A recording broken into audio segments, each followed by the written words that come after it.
puntahan natin. Since gusto niyo pag-usapan si Bungo, o dito naman tayo kay Bato de la Rosa, mga bossing, no? Naalala niyo ho si Tobats? Si Tobats ho kasi, mga boss chief amo sir, nung isang araw, meron siyang binitawan na ang sabi niya, ayaw niyo ba ng Bisaya? Oh, di ba? Gusto niyo ba na walang Bisaya doon sa Senado? Eh kung ikaw lang, eh wag na lang talaga. Pero hindi. Si Manny Pacquiao, Bisaya yun. Si Manny Pacquiao, kung etong dalawa mga bossing pagtatapatin mo, no? Bato de la Rosa na Bisaya, tapos Manny Pacquiao, baka sabihin po ng taong bayan, naku, napakalayo niyan. No? Napakalayo ng Manny Pacquiao kesa kay Bato de la Rosa. Nung nakaupo po bilang senador si Senator Manny Pacquiao, mga bossing, meron po tayong mga meron po tayong nababanggit Naku no, etong si Pacquiao, mas maigi pa kesa kay kesa dito sa mga nakaupong senador. Kapag ka nangatwiran, kapag ka po yung merong gustong ipaalam si Manny Pacquiao, mga bossing, Chief Amo Sir, sa Senado, talagang kahit papaano bibilib ka. Dito kay Bato de la Rosa, pag nagsalita, yung mga trips niya sa buhay, kapag nandoon sa Senado, alatang walang mapapala ang sambayan ng Pilipino. Yun na nga lang po ang natin, etong 2024. Yun na lang po ang balikan natin, mga kababayan. Yung mga pahiring niya para kay Lucky Buloy. Yung mga pahiring niya na mga pideyalik na napatunayan naman ni Picoy na kapag ka pala gawa-gawa lang yung mga pinagsasasabi ko, makakarating ako sa Senado. Kasi mahilig pong pumatol si Bato de la Rosa doon sa mga gawa-gawang kwento. Mapababa lang si Pangulong Bongbong Marcos. O di ba? Pati nga ho yung nananahimik na businessman na si Kumar, dinamay nila. Para lang po kasi si Kumar, madami pong kaibigan mga politiko, kasama na po yata dyan ang ating unang ginang, isabit natin si Kumar. Ipatawag si Kumar. Kasi kaibigan yan. Ano po ang napala ng sambayan ng Pilipino doon sa hearing na yun? Wala po. Napala natin, nagmukha tayong kahiya-hiya sa buong mundo. Bakit to? Sa Pilipinas, ang butas ng puncher authentic na yung papeles. Di ba? Ano sabi ni Bato dito? Gusto nyo ba na walang Bisaya doon sa Senado? Gusto nyo ba na walang manalong Bisaya? Hindi lahat ng Bisaya. Pero ang gusto namin, lahat ng PDP, kasama ka, wag manalo. Di ba? Yun ang gusto namin.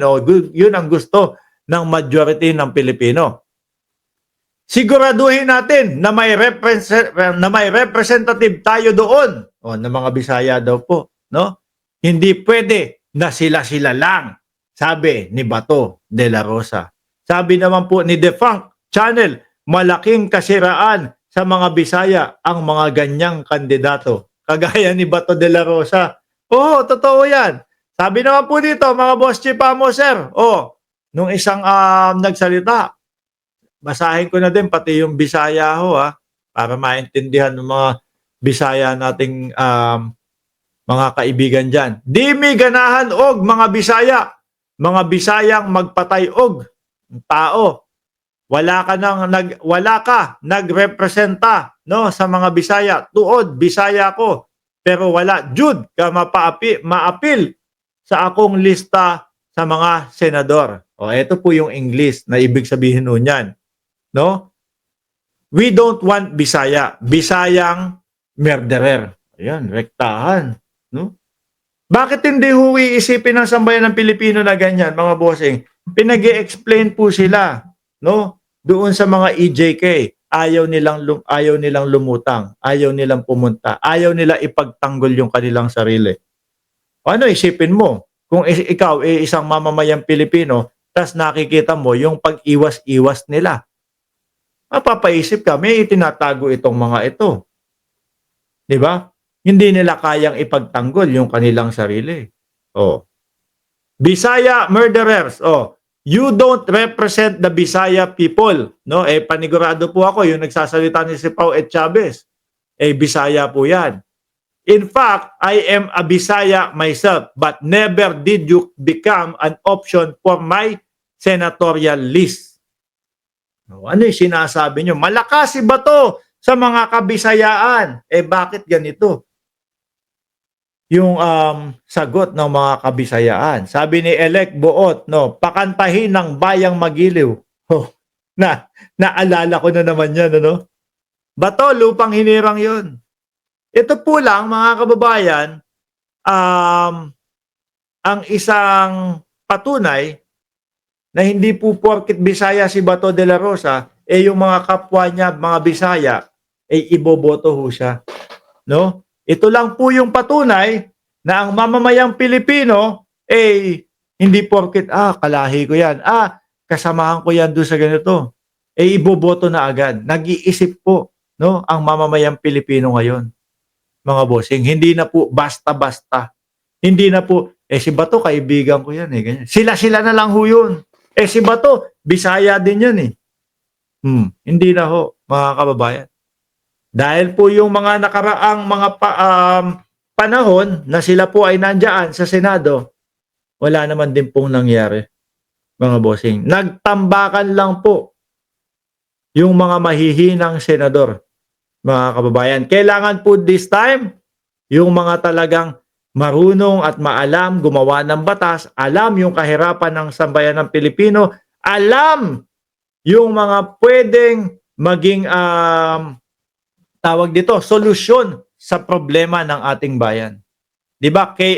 K1N, sabi ni K1N, mga barya sa mayroon akong TV, ako sa dili di ang ayan na ilapatay. Hindi ko hindi ko maintindihan. Sabi ni Honorio, Bayani M. Espante, nako dito sa Leyte at Samar, bagsak yang Team Suka. Magpapalusot pa ang kalbong Bato. Inaayawan ho talaga, mga bossing. Kung napakarami ho ng sumusuporta sa kanila, mga kababayan, malamang ho, yung mga paedsa-edsa lang ho nila, dinumog na ho yan, mga bossing. Yung mga patawag-tawag ng dating Pangulo para pumunta doon sa mga rally nila, dinumog na ho yan. Wala naman nung pumupunta. No? Panay ho mga vloggers. Panay ho mga yung mga vlogger na nag-iintay po nung mga palipad galing po doon sa mga OFW na nauuto nila. Isipin nyo na lang ho, kung walang mga vlogger, kung yung mga vlogger na yun, walang nakukuhang palipad galing sa OFW, sino lang ho pupunta dyan? Sila lang. Minsan nga, may isang beses nga, nakita ko si Morales lang mag-isa ang nag-aano dyan ang nagrarally-rally doon sa EDSA di ba? Sabi ni Alex Buot, DDS, balita ko malamang matatalo si Digong sa Davao ayon sa survey. Malaki ho ang posibilidad niyan, mga boss. Bakit to?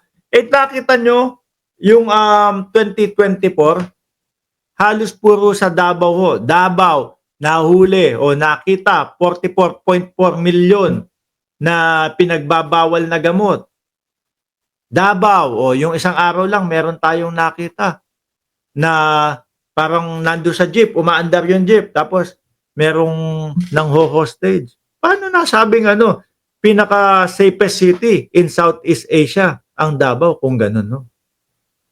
Munisipyo nila, merong mga trabahante na positibo sa droga.